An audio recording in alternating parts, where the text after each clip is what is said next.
For many years, Buckingham Palace acted like it couldn't hear a thing. And now suddenly everything has changed. News from inside the palace confirmed that official documents had finally been written. Not rough drafts, not warnings, not "we'll decide later," but final orders. Orders that would forever change the future of two children who never asked to be part of this battle. Archie and Lilibet. The message inside those papers was incredibly clear. Their right to be called royal is gone. Not postponed. Not being reconsidered. Gone. And the moment those words were put on paper, the palace's long silence finally made complete sense. They weren't ignoring anything. They were waiting, calm, patient, and completely confident that the rule book would speak louder than anything Meghan and Harry ever said in public. Don't forget to subscribe to Royal Report Daily and hit that notification bell so you never miss a single update.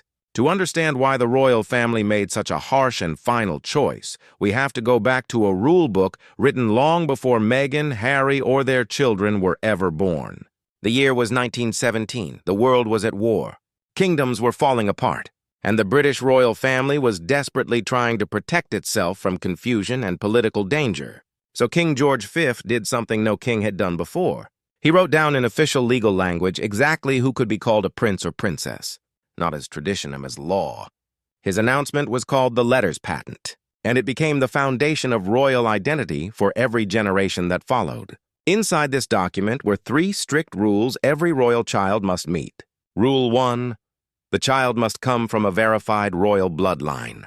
Rule 2, the child's birth must be officially recognized and recorded by the crown itself. Not through a press release, not through a private announcement, by the royal household directly.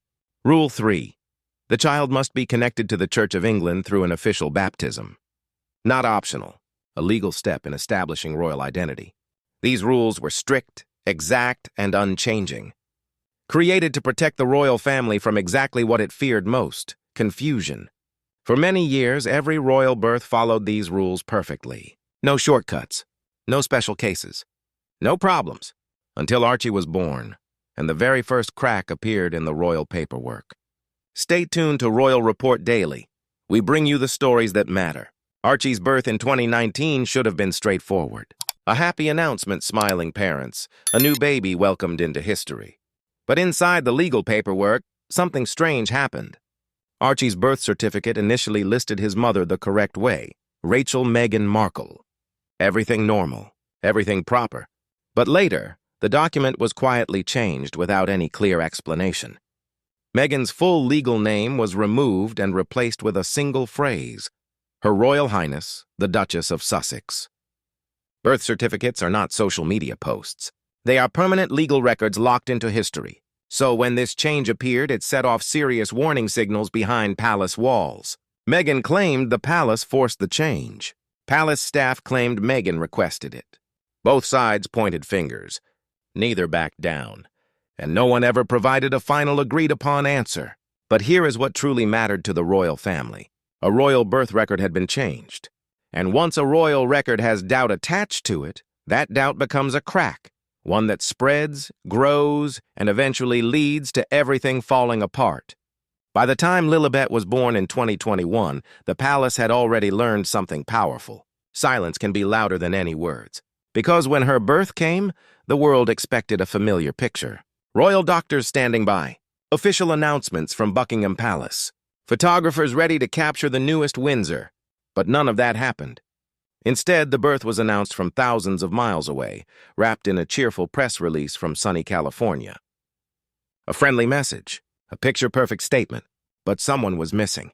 The crown, no royal seal, no palace confirmation, no official record, no sign of any royal witness whatsoever. To those who study royal rules closely, this wasn't a small oversight. This was a signal, a quiet message sent without a single spoken word. We are not claiming this. Make sure you like this video and subscribe to Royal Report Daily for more exclusive investigations. For hundreds of years, royal births were treated almost like historical ceremonies. Every detail mattered.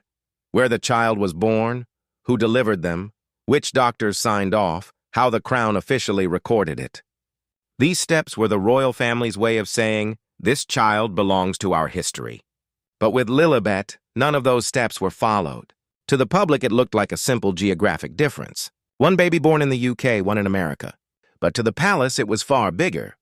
A royal child had entered the world completely outside the royal record, the first Windsor-connected child in modern times for whom this was true.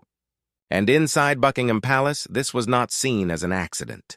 It was seen as a deliberate departure from the path every royal baby had walked for over 100 years.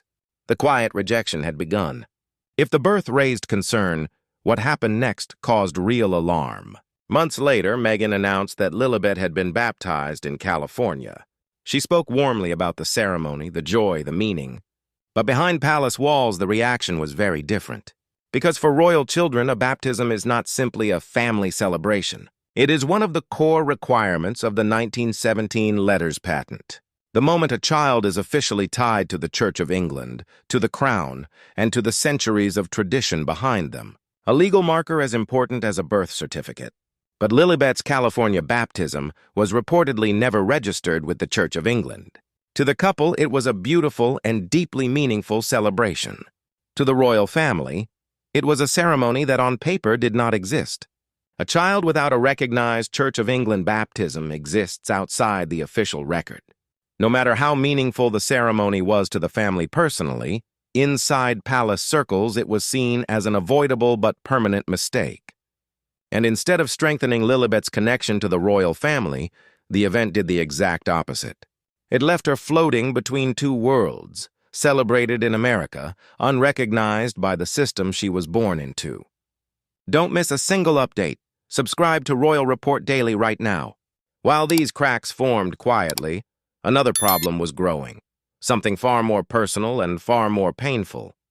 As the cracks in the royal foundation grew wider around his children, Harry did something no one expected from a prince who had declared he was completely done with the royal family. He reached back. According to those familiar with the private conversations, Harry made late-night phone calls to the very system he had walked away from. Not planned calls, not polished statements, emotional, desperate, deeply personal pleas. He begged the palace to reconsider. He begged for Archie and Lilibet to be written properly into the royal record. He begged for the titles he believed his children deserved by blood. To Harry, this was never about fame or brand value. This was about legacy, the one thing he believed he could protect even after stepping down. But every time he tried to make his case, he hit the same immovable wall. A palace official reportedly responded with a sentence so cold it stayed with Harry for months. This is not about emotion. This is about order, family line, and the future of the crown. For Harry, that was the moment everything changed. He realized something heartbreaking.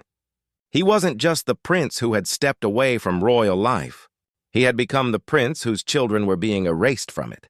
Subscribe to Royal Report Daily and stay ahead of every royal development. Once the palace made its decision, it moved with remarkable speed. No cameras, no press conferences, no dramatic statements. Just quiet, steady action, the kind the crown is famous for.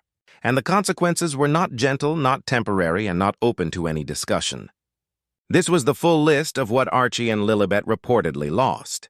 No royal titles, no prince, no princess, no ceremonial roles, no official duties, no public honors, no place in the line of succession. Their names removed from the legal order entirely. No crown-funded security. Their protection left completely to their parents. No permanent place in the royal files. The books that outlast centuries no longer include them. In the world of royalty, titles are not just words. They are keys. They open doors to history. They tie a child to a family line that stretches back hundreds of years. Without those keys, a royal child becomes ordinary. And that is exactly what the palace's final orders accomplished.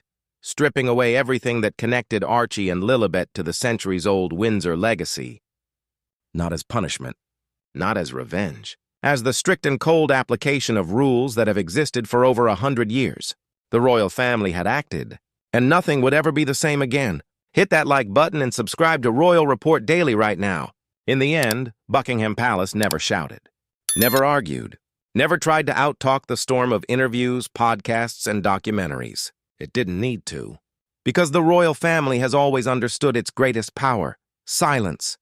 Silence is not emptiness. Silence is strategy. Silence is the crown's way of saying everything without saying a single word. For years, the palace watched from a distance, quiet, still, patient. It watched Meghan build her brand as a royal mother.